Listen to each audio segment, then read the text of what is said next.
Because, like, I'm looking through this list as I'm going down, and it's like, I've played a lot of these games. How is Psychonauts at 185? Oh, because you were like one of the 5 people that played it. That's true.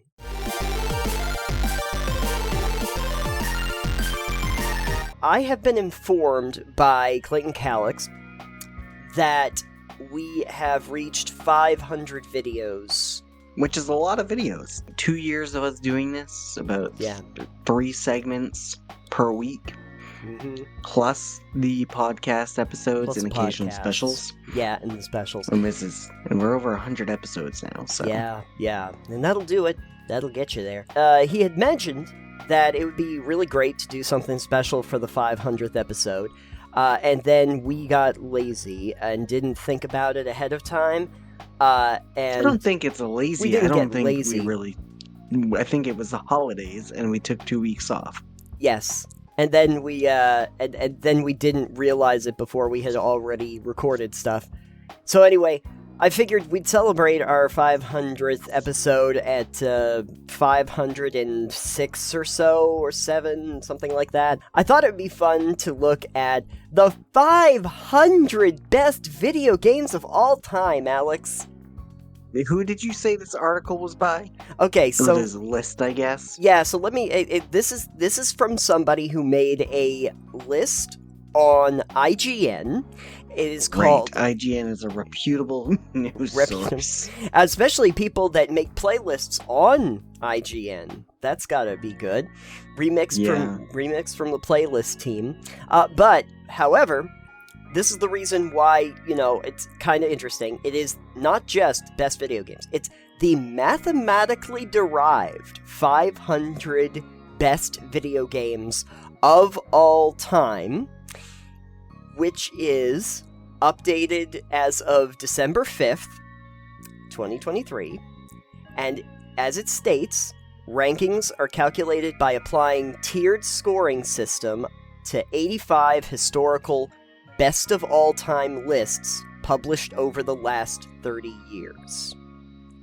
So, we're just aggregating other people's lists to make a new list? Basically, we took 85 best-of-all-time lists and determined from those 85 lists... No. Yes. There's a problem with that. The problem is, you're taking lists of best of games, which means the only games you're getting are ones that people already think are the best. That's true! This is a problem in itself because that does not denote, you should be taking Steam Charts or something, where you go, what are, the best rated, best-selling games of all time on Steam? Give me a top 500 of the most positively reviewed games on Steam. If this helps, there was additional information that they left on this, on full methodology. Let's just do the full methodology, damn it. Okay, so according to the user, here's full methodology. So you have 80 historical best-of-all-time lists that were compiled and assessed, including the recent GQ list, as well as lists from IGN and other published over the last 30 years. Each list had a minimum of 50 entries. To ensure sufficient representation, individual rankings were scored based on a curve with bonus points for achieving certain tiers. E.g., making it to the top 10 is meaningful, as well as being declared as the GOAT by a given publisher. Greatest of all time. Anyways. On unranked lists, all entries received an average ranking based on size of list. More recent lists were given heavier weight as achieving a top ranking becomes more competitive over time. Appearance frequency was factored in based on release date and list eligibility in order to normalize comparison of older versus newer games. In order to minimize outliers and recency bias, games were only included if they had at least 2 rankings and had been eligible for at least 10 lists since release. And game scores used for final rankings were calculated by multiplying weighted average score on ranked appearances by appearance frequency on eligible lists. Okay, that's a lot. I'm not a statistician. You're not a statistician, Alex, but hey, that's a lot more consideration than I would have done. Let me put it that way. So sure. I'm gonna go with somebody thought this through. I don't know if this math really maths correctly, but it is impressive that they thought this through. Yeah. I have to give them credit. Do I ultimately probably care about this list at all? Probably not. But is it going to be entertaining? I hope so. Okay, so I wanted to give people that context because, frankly, like, I can't tell you that that's the best methodology to figure this out, but I have to give them credit for just how much they thought about this beforehand. Yeah. There's very few people that would, so thank you. Anyway, alright. So, I wanted to just start by giving you what the top 10 of this list are. And do we want to do 10 or do we want to do 15? Because you were already telling me that you were happy about the 11th and 12th. Oh no, I'm gonna save that for a rainy day. Oh, great. It's rainy today, Nathan. That's true. No. I'm just gonna do the 10. The other ones are... Well, 10 to 1, not 1 to 10. Okay, I'm sorry. Let's do 10 to 1. Okay. Yeah. And then you gotta do 490 to 500. Yes. So you get the worst of the best. Worst of the best, yeah. This is the worst of the best list. Okay, so let's start with number 10, which Sure. These are best games of all time, top 500. This is the mathematically derived best 10 games of all time, okay? I feel like that would be a great title for this if it weren't so wordy. Maybe it can be the thumbnail, though. Yeah, the thumbnail we'll have to have. Anyway, the point is, okay, so here we go. The top 10 mathematically derived best video games of all time. Starting... Number 10. Number 10. Grand Theft Auto 5. That's probably fair that it's up there. Mm-hmm. It's how long has it been out for? 11 years now, I think. Yeah, and it's still majorly played by a lot of people. Yeah. Like I was telling you before, I don't think that this is going to be particularly surprising, because once we aggregate all of this, you can kind of figure out what the top games are. That means Red Dead Redemption 2 is going to be on this top list too. Oh, do you think so? Go on. I also think Skyrim is going to be on there. Maybe it's not as easy as I thought it was. There's a lot of games. So who knows? I'm sure they're on here somewhere, but let me tell you what we actually have here. So, number 9 is Resident Evil 4. Oh, yeah, I guess, yeah, that's the original. That guy... 2005. Yeah, well, it doesn't matter if it's the original or the remake. That game was universally... praised as groundbreaking for so much. Yeah. 8, Witcher 3 Wild Hunt. Yeah, again, it had a rough launch, but it was also universally praised by everyone and their fucking brother. Yeah, exactly. Because the storytelling and whatnot. Mm-hmm. And now, if only the game didn't control like a tank. Yeah, if it weren't for the fact that the combat controls are kind of stiff, that was my big complaint of it. That it wasn't for the world building or the storytelling or anything like that. They did a great job with all that. World building and storytelling are great in the game. Yeah. I agree. 7, Legend of Zelda: Link to the Past. Fair? Isn't that the first one? No, Link to the Past I think was mobile. Okay, 6, Super Mario 64. Again, first full 3D platform. Or faux 3D. No, it was just one of the first 3D games. That's true. That was full 3D that came out. And again, super groundbreaking of the time. So a lot of these are either incredibly popular or groundbreaking or both.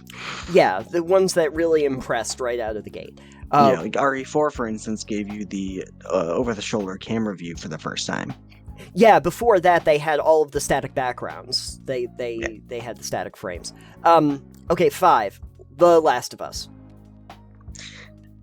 Which I understand why it's at the top here, because critics really did love it. I've played it, it's great. I will give it that it is a great game.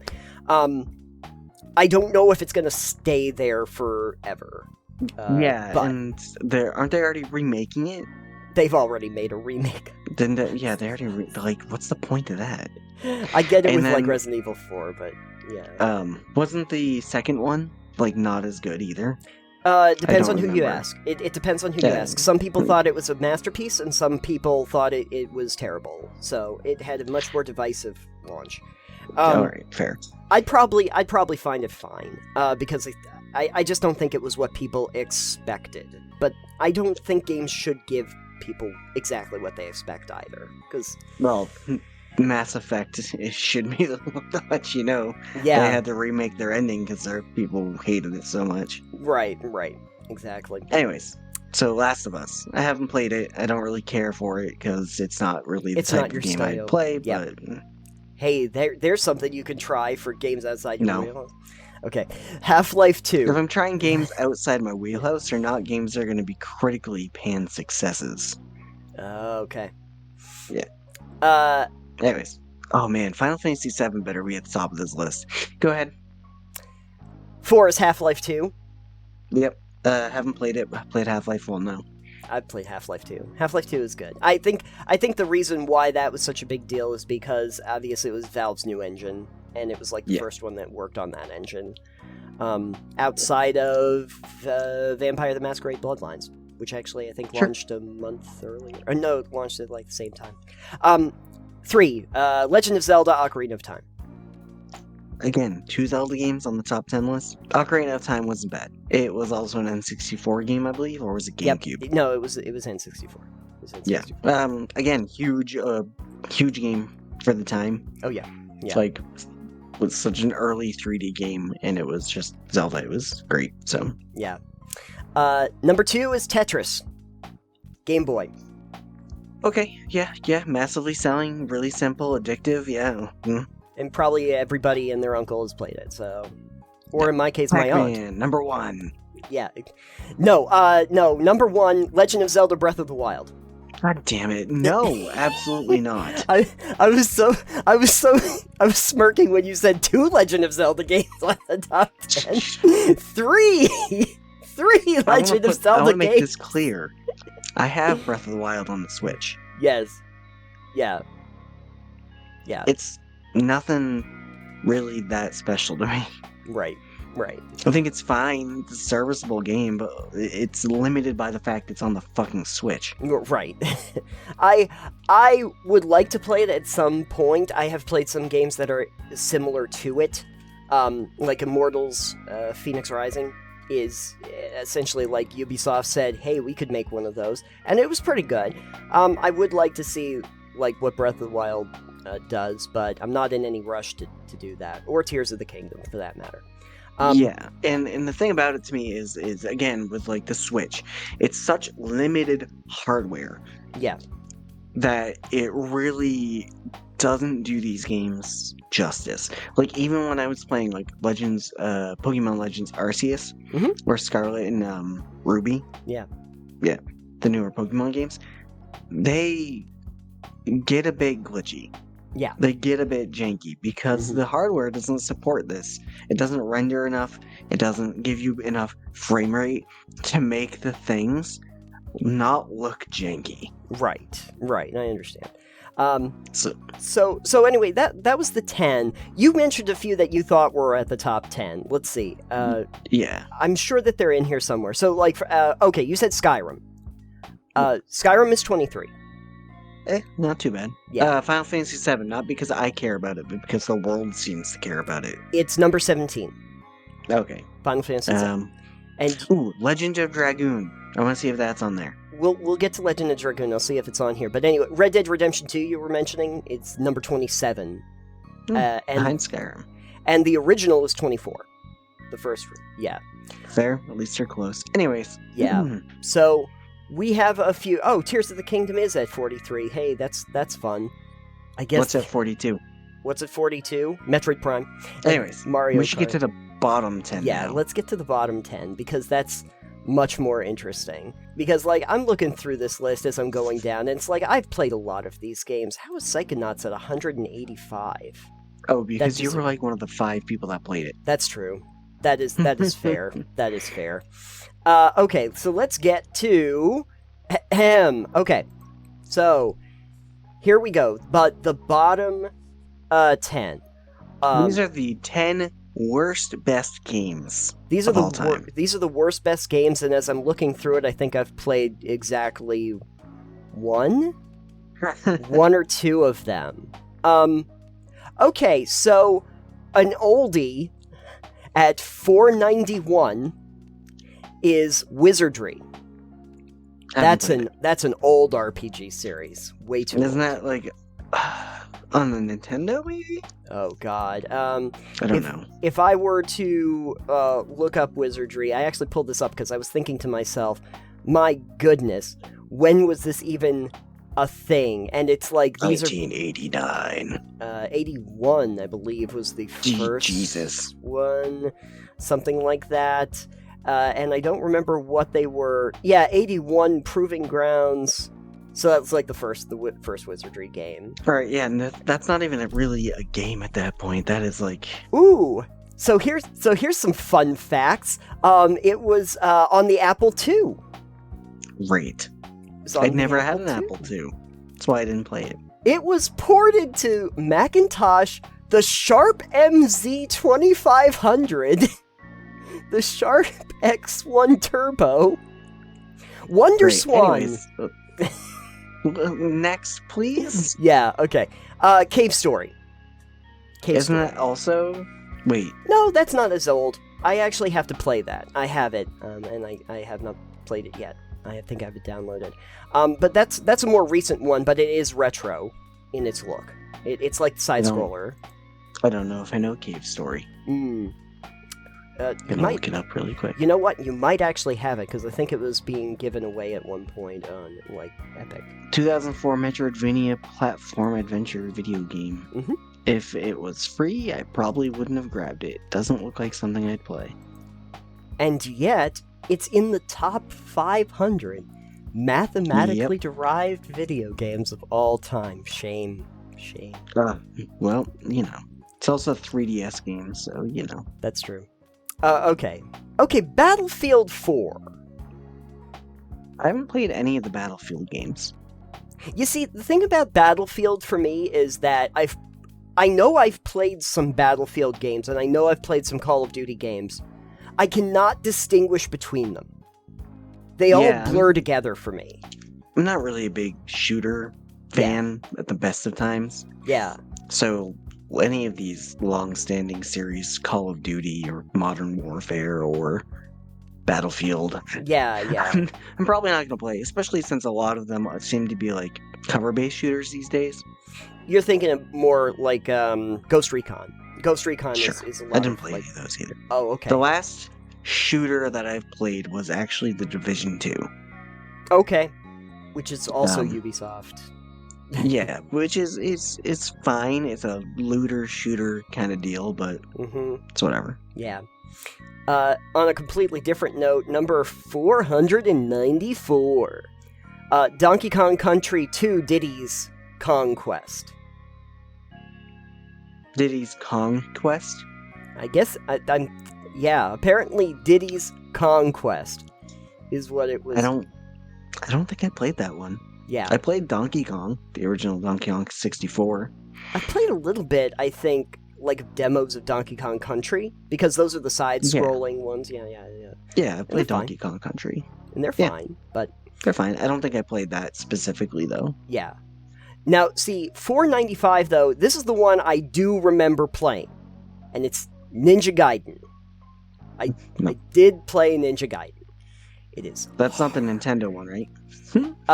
No. This one I'm going to guess is the version that was on, like, the Xbox and the PlayStation. Yeah, I probably didn't play it. Yeah.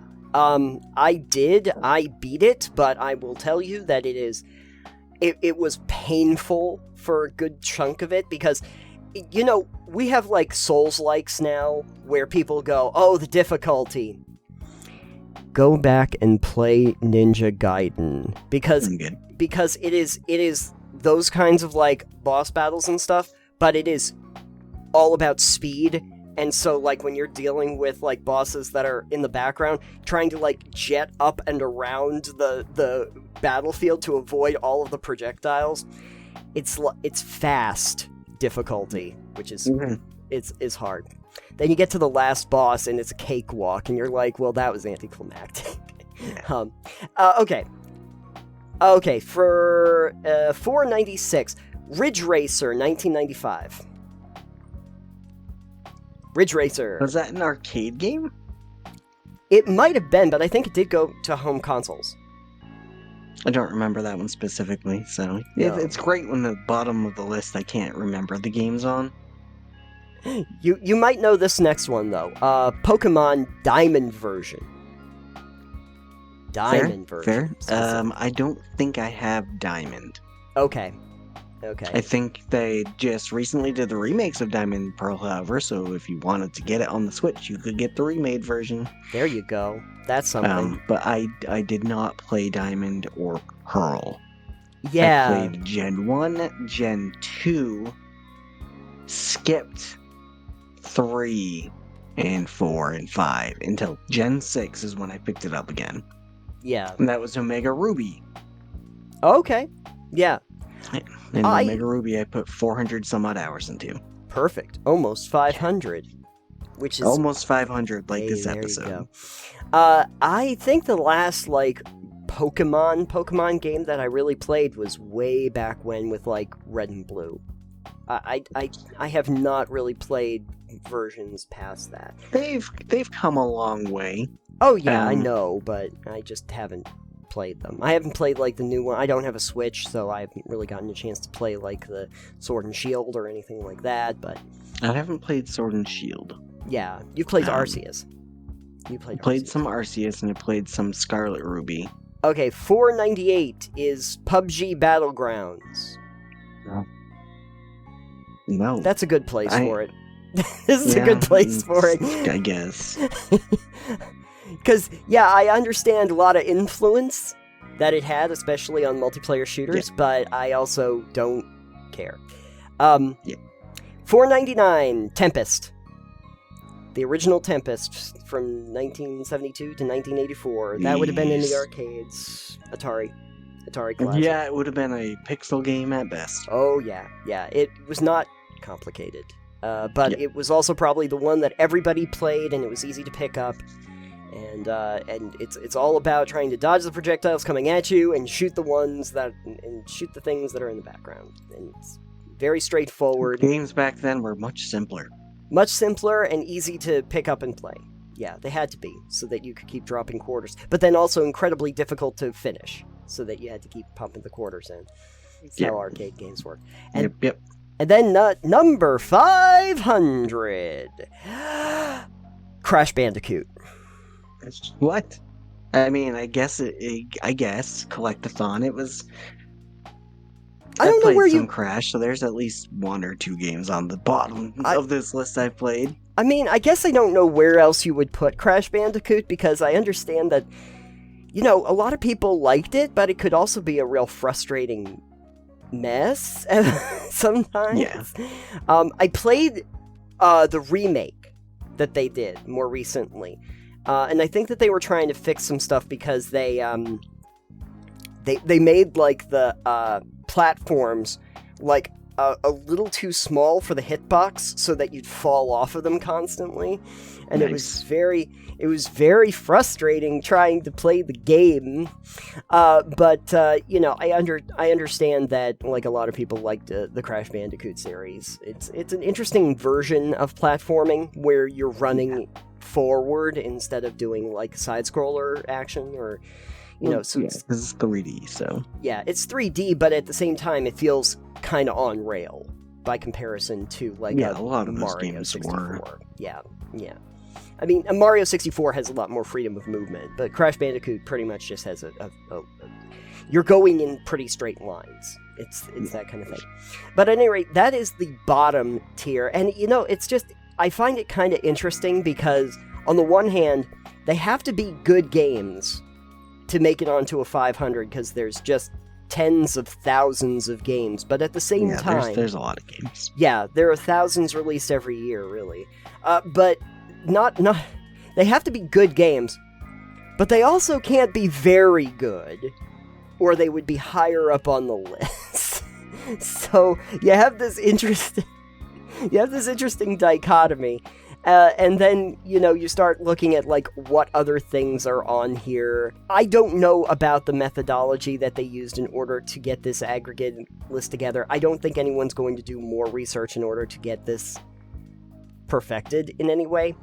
But I do appreciate that somebody really wanted to get this list together. I think we might have some disagreements on what that top 10 might be. At the end of the day, it doesn't affect me a whole lot, so... Right, you're gonna enjoy what you're gonna enjoy, so... Yeah. I mean, I can tell you my, like, top played games fairly easily.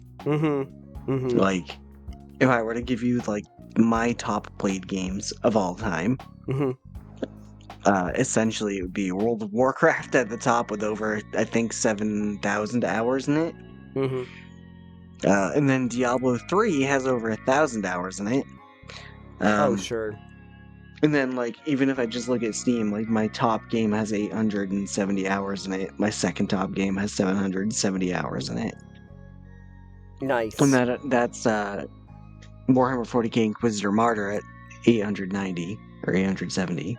Right. And then Elite Dangerous at 770 like, hours played. So, like, if we were talking about games you can play for 500 hours, it goes to Warcraft, Diablo, Inquisitor Martyr, and then Elite Dangerous.